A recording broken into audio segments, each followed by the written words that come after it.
Hello all, welcome back to the Selenium video series in testingtools.co. So in the previous sessions, you have seen that how Selenium tries to identify objects on a web browser. So in this video, you will see how you have to write a code in Selenium so that it uses those concepts discussed in earlier video and then interacts with the objects in the web browser.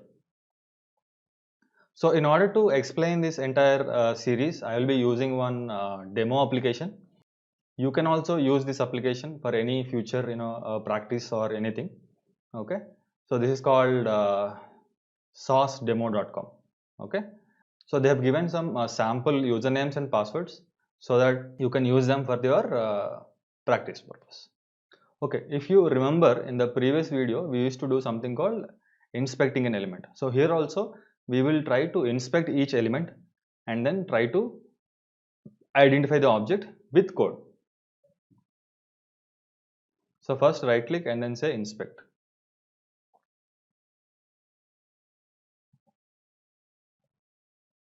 Okay, so if you see here the DOM structure has come, and then if you see when I put my mouse over that particular code, it highlights the object in the browser also.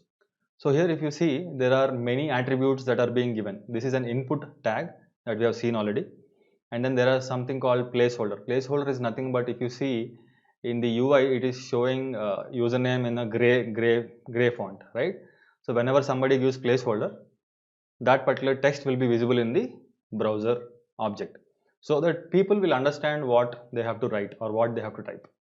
And then it also has other attributes like ID, name and all those things. So we will use these attributes to identify each object. Now let's jump into Eclipse and then start writing the code. So we will continue to use the same browser class here so that it is in a way that you are writing the code in a more better way from scratch itself. So even to interact with UI objects in the browser, you have to use the driver object, which is given in the browser class. So let me write a method first and then I will explain more. Public void set text string ID string text. So basically what I am trying to do here is, in the browser there is a ID attribute, right? There is a ID attribute and it is called username. So I will use this ID attribute to identify the object using Selenium code and then put some text into the text box through automation. So what you have to do here is you have to say driver dot find element. So there are multiple methods here like find element and find elements. For now we will look at find element. Okay, like you are trying to identify one single item, one single UI object in the browser. So find element, and then you have to say some attributes that you have to pass so that it will identify. That is what we discussed, right? You have to tell how or what you should basically provide as a identification mechanism. So there is something called by.id, and then to that I will pass whatever input we are passing, right? So here we have something called id. So here we have something called id, that itself I will use here. Okay, and then here we found the element, and then in order to set text on that particular element you have to say dot send keys, and then you will say text. So let me explain you again. We are first using a driver object, and then on top of it we are calling a method called find element. And for Selenium WebDriver to find an element, you should pass some identification mechanisms. Here there is a mechanism called by.id, which means Selenium will identify the object just by passing the id attribute value. Okay, so value will be passed here as input to the function, and then that will come here. So in case you are not familiar about how to write a function, what are input parameters, what are output parameters or return values, I would strongly suggest all of you to please go and hit that link displayed on the top so that you can learn the Java basics which are required for test automation. Okay, without that this might become confusing. Okay, let's come back. So here what I am doing is I am getting the parameter from the outside, and that will be passed into our method. I am also sending what text to be sent, and that is also passed here. Okay. Now let us use this method and then see if we are able to put that value into that particular box or not. So here I'll change the URL. URL is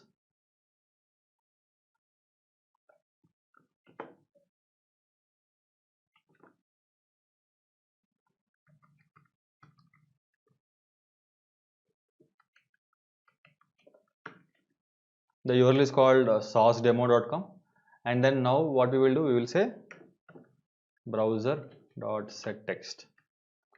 So if you see here, it has two parameters. One, you have to specify what is the ID value and what is the text you want to put. Okay, let's go back to the browser and then see. So the ID is username, right? So let's copy this.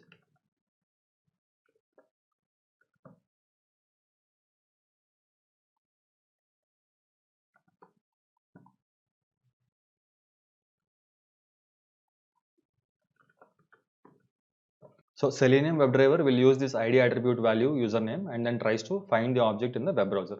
And then we will also give what text to be given. So there is a value that you have to give in order to access the application. So here is the sample username.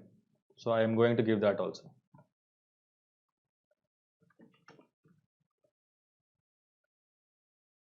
Okay. So I called the method setText. For now, I will comment this code because otherwise it will go fast and you will not be able to see whether the actual value has been set or not. Okay. So I call this method setText and then I told what ID attribute to be used and what value you have to give. Now let's execute and see.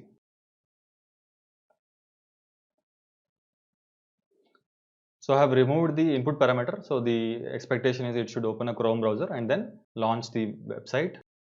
Okay, it has launched. You can see it is automated. See, it has set the username automatically, right? So I think this is how you will basically identify the objects and then you will perform actions on those particular objects in the web browser. Okay, so every time it is not this straightforward. When huge applications are built, they basically lot of developers who will be writing the code, right? When they create these HTML files, ideally people have to write some code in a good standard way so that they give unique attribute values so that for test automation it will be easy for identifying the objects and then performing actions. But due to n number of reasons, because of mindset, because of timelines, people are in a hurry when they develop the code or they want to develop fast, right? Because of timelines of their delivery. So sometimes you will face issues to follow the complete standards. So there may be complex ways of handling things. Okay. Now we will see those complex things in maybe in the later advanced sessions of Selenium. Now I have shown you now only one way of identifying an object, but Selenium provides a lot of ways to identify objects and we call them as locators. So these are the list of locators which are mostly used. There is also one more in this which is not mentioned in the list, which is called CSS locators. Okay, let us first go step by step. So this is basically by ID, the one which we used right now in the code, right? So we said we have passed the username as a ID, right?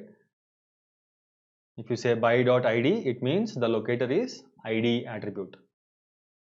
Similarly, we have other things like class name and then name attribute, and then we have XPath, link text, partial link text, and also tag name. So where can you find all these things? In Eclipse, if you see by dot. So if you say by dot, it will give you the list of all those things, all those locators. Here we say by dot class name. Here is the CSS selector which we have not included, but you can use this also. And then this is ID which we have used right now. And then we have link text. So whenever you see any links in any web application, right? So whatever text you have in that link, that can be used as a parameter here. I will cover all these in various places of the sessions that we are discussing, so that you will cover all those things one by one. And then you can use name attribute. For example, in password, maybe I will use name attribute and then demonstrate. And then there is partial link text. There is a tag name. Tag name. What do you mean by tag name? Tag name is whatever we are giving in the HTML code, right? Like if you go to the browser and you do inspect path and you do inspect path. If you see here, the tag for this particular object is input. And if you try to see what is the tag for this button, the tag is also input, but type is submit. Okay. So like that, you will find different ways of identifying the object. And those are called locators. Those are given by Selenium in respect to places. So here we will write another set text.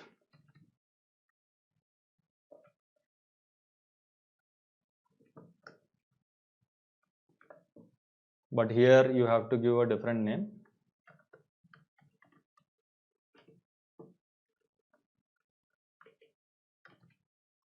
And here instead of ID, we will use name locator.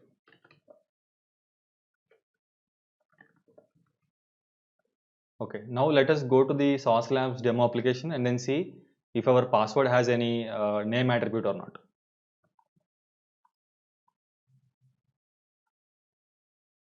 So you can use this icon, basically click on this and then you go to your specific object you want to look for and then click there so that it gets highlighted automatically. So if you see here, this is also an input tag and it has a name attribute called password. So I will use this as the locator to identify the object through Selenium code.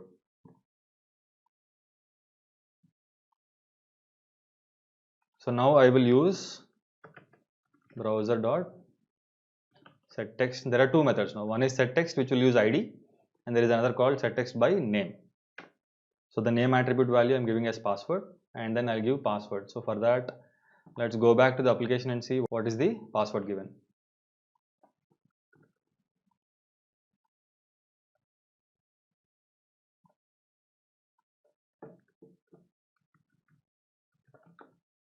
Okay, we will also try to click on that button so that the entire screen gets automated, the login page. So let us see if it has ID attribute or name attribute so that we can use it directly.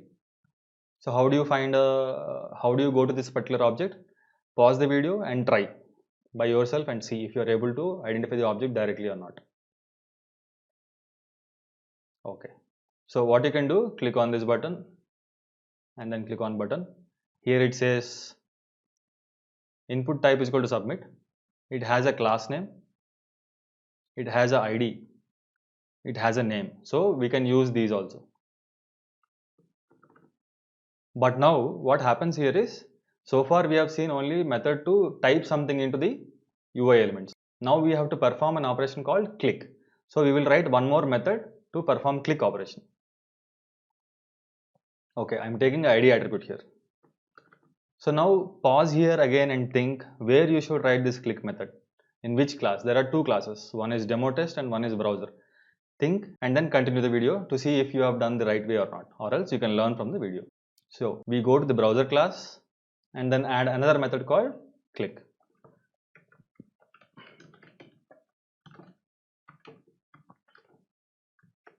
I can give ID. There is no need to pass any other attribute because you are not sending any text or anything. Okay. Now similarly, driver.find element. Again, you have to say by.id and then you will say ID directly dot click. Okay. So this is how basically you perform a click operation. You first get the element. What do you mean by getting an element? So if you see here, driver.find element of by dot id. So this particular statement will basically return you a element. In Selenium, it is called web element.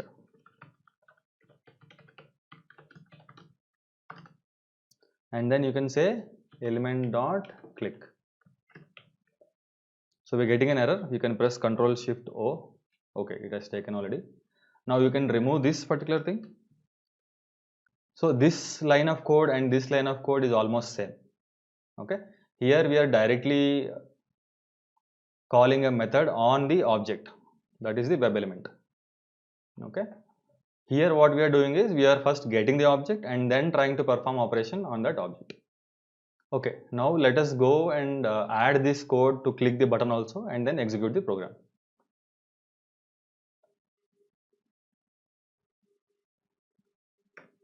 Browser dot click of ID. So what is the ID?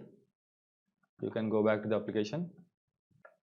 So here the ID is login button.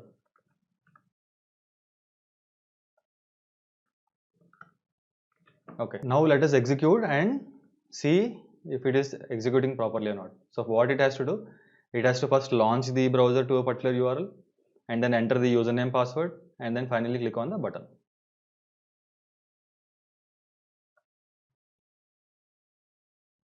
Okay, the browser is launched, it is navigating, it has set the username, password, and it clicked on login button also. So it went to the next page. Okay, so this is the basic way of identifying the objects and then performing actions on top of the browser, right? So this is some of the basic things, and then we will see more in the next sessions.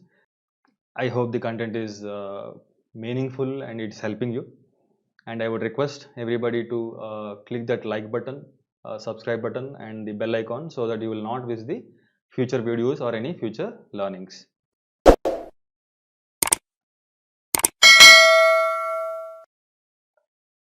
Thank you and stay tuned.